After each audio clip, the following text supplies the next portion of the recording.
à tous, j'espère que vous allez bien.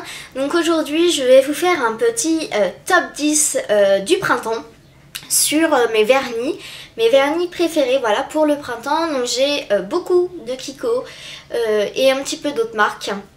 Mais je trouve que les Kiko sont vraiment un très bon rapport qualité-prix, c'est vraiment une marque préférée. Donc je vais vous montrer ça.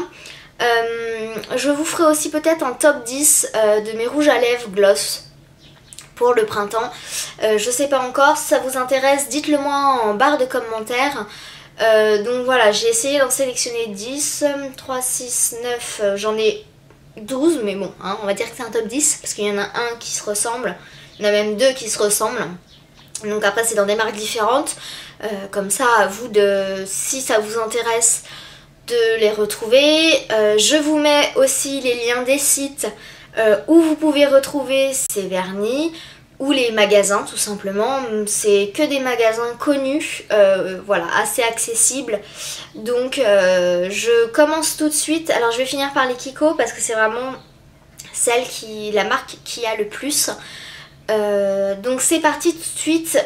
Première marque, je vais vous faire des Yves Rocher. Donc les Yves Rocher sont de assez bons vernis. Voilà, pas excessif au niveau des prix. Donc là j'ai sélectionné deux couleurs. Donc la couleur numéro 81 qui s'appelle Brun Peau. Et donc au niveau de la couleur, ça donne ça. C'est un rouge assez foncé, voilà, limite brun. Voilà, là vous voyez vraiment bien la couleur. Et donc pour vous rappeler de la référence, tac,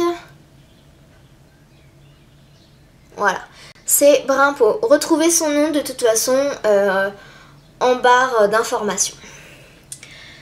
Ensuite, toujours donc de chez Yves Rocher, là c'est une couleur qu'on peut porter tout le temps, mais quand il fait encore un peu moche, voilà, on a envie de remettre un peu de frais sur ses ongles, c'est une couleur aussi très jolie, c'est un beige nacré, c'est le numéro 52, c'est également son nom, donc toujours de chez Yves Rocher. Donc vous voyez, c'est vraiment une couleur très discrète, hein, voilà, avec de la nacre. Et donc son nom, donc comme je vous l'ai dit, c'est le 52 beige nacré. Voilà. Ensuite, deuxième marque, ça va être des PB Cosmétiques. Donc je vous en ai sélectionné deux. Je vous ai sélectionné un corail. Alors je sais que le corail c'est plutôt une couleur normalement qu'on porte en été. Mais là c'est vraiment un corail assez clair, pas trop flashy malgré sa multitude de paillettes. Mais je crois que cette année, on a eu tellement peu de soleil, même au printemps, là pour commencer. Il y a vraiment eu seulement quelques jours de soleil. Et j'ai vraiment, moi, cette année, envie de remettre des couleurs peps, même au printemps. Bon, j'en mets pas trop. Mais vous voyez, donc c'est un beige corail. Et son nom d'ailleurs, c'est Corail, donc de chez PB Cosmétiques. Vernis suivant, toujours chez PB Cosmétiques. C'est un violet argent qui porte ce nom là et il est comme ceci, voilà, donc avec pareil plein de paillettes, vraiment des reflets et vous voyez donc qui tire aussi un peu sur l'argenté. Voilà. Donc pour rester dans les violets mais un petit peu plus mat, moins brillant, j'ai sélectionné un OPI, le Plunks A Lot NLP16. Donc je sais pas si vous pouvez le retrouver en magasin puisque c'est un vernis que j'avais acheté pendant les soldes. Donc vous voyez, c'est un violet, voilà, qui n'a pas de paillettes celui-ci. Voilà. Donc dernière marque différente des Kiko. C'est un vernis Sephora, donc de l'ancienne collection, parce que là ils ont refait tout leur packaging Sephora, maintenant ils vont être carrés.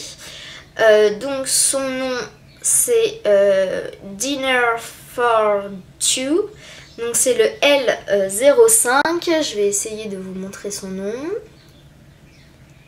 Voilà.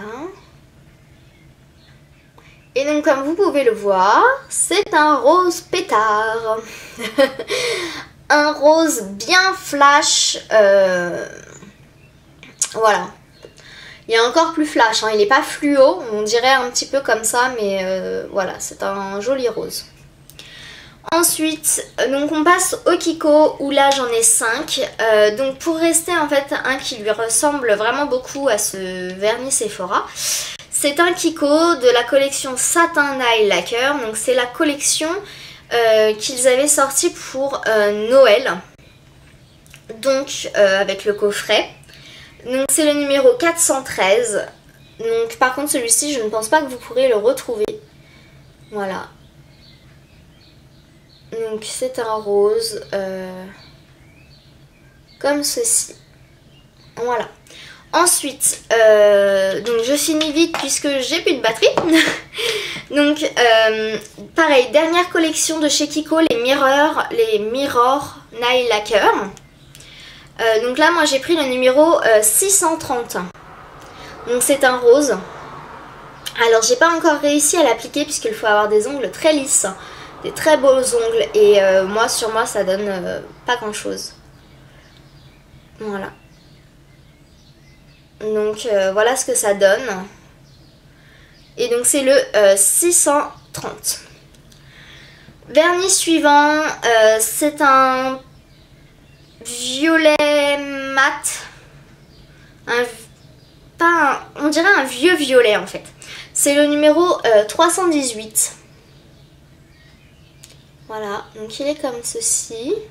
Donc il n'a pas de paillettes, mais il est très très joli. Et comme donc je vous le disais, voilà, c'est le 318.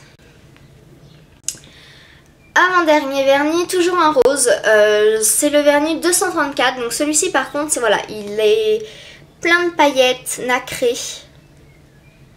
Donc un rose un peu... Peut-être un rose Barbie, hein. Qu'est-ce que vous en pensez? Moi je trouve que c'est un rose Barbie, voilà, avec des paillettes. Donc c'est la collection permanente celui-ci. Et c'est donc le 234. Dernier vernis que je mets à toutes les saisons, que je vous avais présenté dans mon top 10 des vernis d'automne. C'est le 221, un beige nacré vraiment magnifique.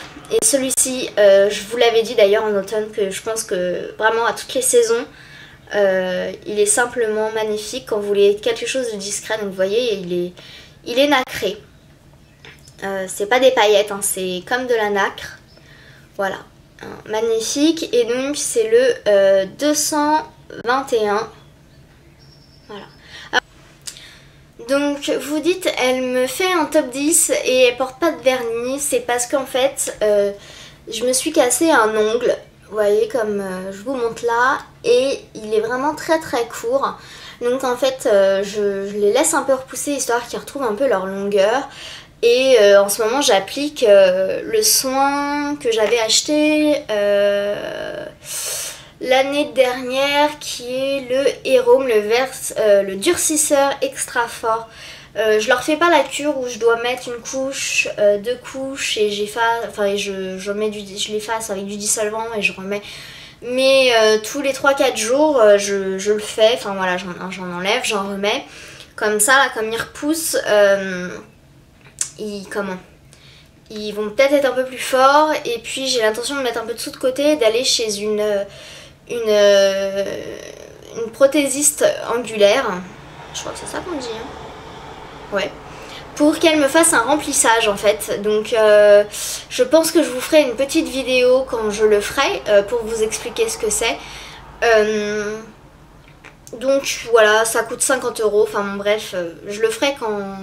Je vous ferai une petite vidéo, je vous montrerai le résultat, avant, après, ce que ça donne et tout. Donc quand je pourrai le faire, voilà, je le ferai. Donc voilà, mon petit top 10-12 est terminé. Donc j'espère que cette vidéo vous a plu. N'hésitez pas à me laisser des commentaires si vous voulez savoir quoi que ce soit, si vous avez des questions. Si ces vidéos vous plaisent, que vous êtes allé en voir d'autres, n'hésitez pas à vous abonner, hein, comme d'habitude, c'est gratuit, ça me fait super plaisir. Et plus il y aura d'abonnés, plus vite il y aura un concours. Et oui, j'ai prévu de faire un concours. Mais au bout de 100 abonnés, donc je suis encore un petit peu loin. Mais ça arrivera peut-être, hein, donc voilà. Bah écoutez, je vous fais des gros bisous. J'espère qu'on va se retrouver très très vite. N'hésitez pas à aller en barre d'infos pour avoir les références, les pages mentionnées et mon Facebook si vous voulez venir discuter de temps en temps avec moi. Je vous fais donc des gros bisous, je me répète, et je vous dis à très bientôt. Ciao!